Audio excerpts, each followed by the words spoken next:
नमस्कार, आपके साथ मैं हूं जोहम रुबा और आप देख रहे हैं यूपी की बात। सीएम योगी आदित्यनाथ ने बाढ़ के स्थायी समाधान को लेकर दिशा निर्देश दिए हैं कि नदियों का स्थानीय परिस्थितियों का अध्ययन करने की रणनीति बना ली जाए। नदियों में सिल्ट की अधिकता हो और उथली हो तो वहीं ड्रेजिंग को प्राथमिकता दी जाए और नदियों का चैनलाइज किया जाए, और साथ ही साथ अगर ड्रेजिंग समाधान नहीं निकलता है तो कटान विरोधी उपायों का उपयोग किया जाए। मुख्यमंत्री ने शुक्रवार को सिंचाई विभाग की एक बड़ी बैठक की, जिसमें बाढ़ प्रबंधन और बाढ़ बचाव की तैयारियों की समीक्षा की गई। इस बैठक में मुख्य सचिव मनोज कुमार सहित प्रमुख सचिव सिंचाई अनिल गर्ग, प्रमुख अभियंता एवं विभाग अध्यक्ष अखिलेश सचान, प्रमुख अभियंता बाढ़ एवं परियोजना संदीप कुमार एवं सिंचाई विभाग के शासन स्तर के कई वरिष्ठ अधिकारी मौजूद रहे। मुख्यमंत्री ने साफ तौर पर कहा कि प्रदेश में बाढ़ प्रभावित लगभग 24 जिले हैं जो अति संवेदनशील श्रेणी के हैं। सहारनपुर, शामली, अलीगढ़, बरेली, हमीरपुर, गौतम बुद्ध नगर, रामपुर, प्रयागराज, बुलंदशहर, मुरादाबाद, हरदोई, वाराणसी, उन्नाव, लखनऊ, शाहजहांपुर और कासगंज संवेदनशील प्रकृति के। इन संवेदनशील जिलों में बाढ़ सुरक्षा एवं परियोजनाओं पर हजारों करोड़ों की धनराशि खर्च की जाती है, लेकिन बाढ़ बचाव का स्थायी समाधान नहीं निकल पाता है। इस वर्ष भी लाखों ग्रामीण बाढ़ से प्रभावित रहे एवं हजारों गांवों में बाढ़ ने तबाही मचाई। बलिया, कुशीनगर, सिद्धार्थनगर, महाराजगंज इसका एक बड़ा उदाहरण है, जो विभाग की बड़ी लापरवाही थी और उसका खामियाजा ग्रामीणों को भुगतना पड़ा। गंडक जोन के मुख्य अभियंता विकास सिंह द्वारा एक प्रमुख सचिव एवं विभागाध्यक्ष को भ्रामक रिपोर्ट पेश की गई। महाराजगंज का बी गैप एक संवेदनशील जगह है, जहां नेपाल से पूरे प्रवाह के साथ पानी छोड़ा जाता है, जिससे भारी तबाही आती है और बंधों के मजबूत न होने के कारण भारी क्षति पहुंचती है, जिससे ग्रामीण जीवन पूरी तरह से अस्त व्यस्त होता है। इसी तरह से कुशीनगर का चेतौनी एवं अम्बवा खास ये सब जनपद के संवेदनशील बंधों में आते हैं, जहां हर वर्ष करोड़ों रुपए के कार्य कराए जाते हैं, लेकिन ये सब भ्रष्टाचार की भेंट चढ़ जाते हैं। यही हाल संत कबीरनगर, सिद्धार्थनगर के बंधों का है। उपरोक्त विषय का भी मुख्यमंत्री को संज्ञान लेना चाहिए, क्योंकि ये मुख्यमंत्री का गृह जनपद है। सिंचाई विभाग के प्रमुख सचिव द्वारा मुख्यमंत्री के सामने सही तथ्य नहीं रखे जा रहे हैं, यह भी जांच का विषय है।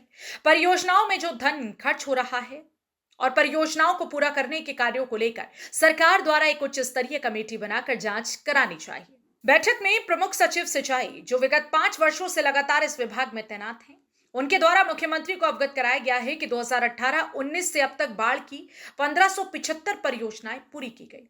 इसमें 305 परियोजनाएं अकेले वर्ष 2024-25 में पूरी की गई। 2024-25 में 4.97 लाख हेक्टेयर भूमि और 60.45 लाख आबादी को लाभ पहुंचाने का प्रमुख सचिव द्वारा दावा किया गया। प्रमुख सचिव सिंचाई द्वारा मुख्यमंत्री के सामने जो आंकड़े पेश किए गए, क्या वो सही है?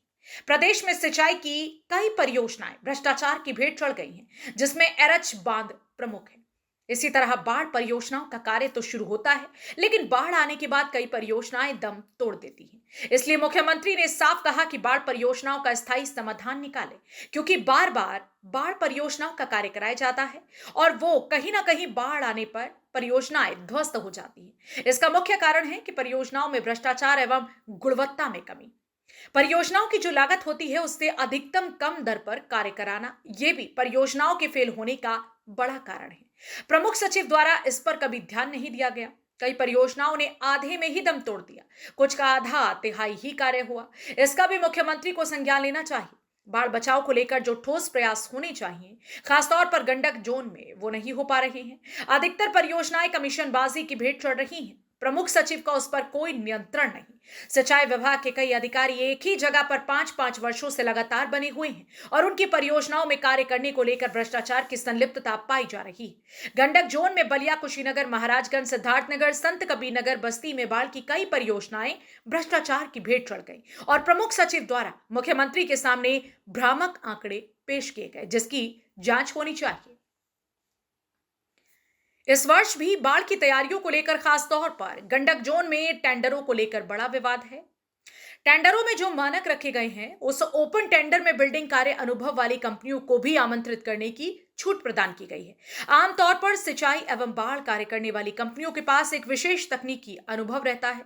वो कंपनियां हर वर्ष सिर्फ सिंचाई एवं बाढ़ परियोजनाओं का कार्य लगातार करती आई हैं। लेकिन इसमें नई कंपनियां जिनको बिल्डिंग एवं रोड के कार्यों का अनुभव है, वो कहीं ना कहीं सिंचाई के कार्यों को, खासतौर पर बाढ़ के कार्यों का अनुभव न होने के कारण पूरा करने में अक्षम है। ये भी एक गंभीर विषय है। इसका गंडक जोन में कार्य करने वाली कंपनियों ने जोरदार विरोध किया है। प्रमुख सचिव को यह भी मुख्यमंत्री को अवगत कराना चाहिए। Editor in chief RC Bhatt की रिपोर्ट।